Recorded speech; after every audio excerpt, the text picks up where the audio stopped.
morning. For those of you who don't know me, I'm Kirsten Falsey.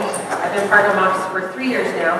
I'm the mom of Sophia and Simone, who are identical twin girls. Thank you. They just turned 4 in March, and then I have a new little girl named Sabrina, who's with Nicole, and she's 3.5 months old. I'm going to talk today just about bravery and kind of tying in this year's theme of MOPS and telling my own story. What does bravery mean to you? Maybe it's the courage to stand up for what you believe. Maybe it's being adventurous enough to leave your comfort zone and try something new. Or maybe it's finding the energy to persevere after suffering a loss. Whatever your definition, applaud yourself for having the ability to see that this is a trait you possess. It's not always easy to be brave, because sometimes that means showing others a part of you they didn't know existed. It can make you feel afraid, vulnerable, or nervous. It can also give you a feeling of strength, happiness, and peace. A way to show yourself that you possess what it takes to move forward on the path of life.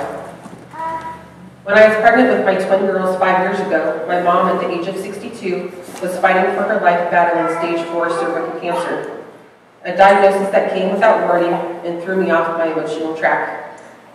She often told me she wasn't strong enough to fight, but I always told her to try her hardest, to find her bravery and give hope a chance. She is the bravest person I have ever known, strong enough to overcome her biggest fears about death. Never complaining when in pain and trying her hardest to fight an ugly disease, always with a smile on her face. After 18 months and halfway through my pregnancy, she was too tired to see another day, and her battle ended on January 1st, 2011, a day I will never forget. After the chaos of the Catholic funeral, phone calls, cards of sympathy, and meals ended, I spent a lot of my days lonely and afraid, not sure how I was going to survive without my loving mom by my side. I wondered who was going to share stories about what I was like when I was a baby, who would sing lullabies to my girls and rock them to sleep. I attended a few grief support groups, but it was too painful to relive the horrible memories of my loss. A loss that was so powerful, it took over my ability to cope under stress, find the hope in every day, and believe that I could ever be happy again. In the spring of 2011, we welcomed our healthy, beautiful girls into the world, and I hope my sadness would disappear with my newfound joy. The first few weeks were filled with lots of tears of loneliness and disbelief that my mom was missing out on the biggest moment of my life. As I navigated the path of being a new mom over the next few months, I noticed that my mood had shifted, and I was no longer the happy, confident, upbeat person I used to be. I stopped calling friends for fear I was burdening them with my tears. I started to prefer just staying inside my home alone with my grief. I wondered if I was making my mom proud. Eventually, I was diagnosed with severe postpartum depression.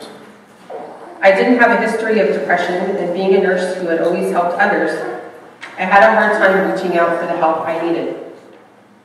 I thought I could get back to my old self on my own. But the days were becoming darker and darker, and I started to feel like I was a horrible mom. I felt like I couldn't do anything right for my girls, and that I wasn't cut out for the job. After a few more weeks of misery, I was put on medications, and I sought out consistent weekly therapy to help myself understand my feelings and cope with the loss of my mom. One technique the therapist used with me was journaling. When my girls would nap, I would take the time to type at my computer and let my words, feelings, and memories spill over my tears. It was a very cathartic experience to come to terms with my fear, anger, and frustrations, and to read about where I had been. Journaling was a way for me to heal. It was just me alone with my thoughts, with no one there to respond, judge, or offer advice. As the words poured onto paper, I was able to find answers to my fears, frustrations, and disappointments. I was able to see I had found my voice again and was becoming brave enough to open up to others and share my story. A story of a woman who was afraid, alone, and at one time thought about suicide.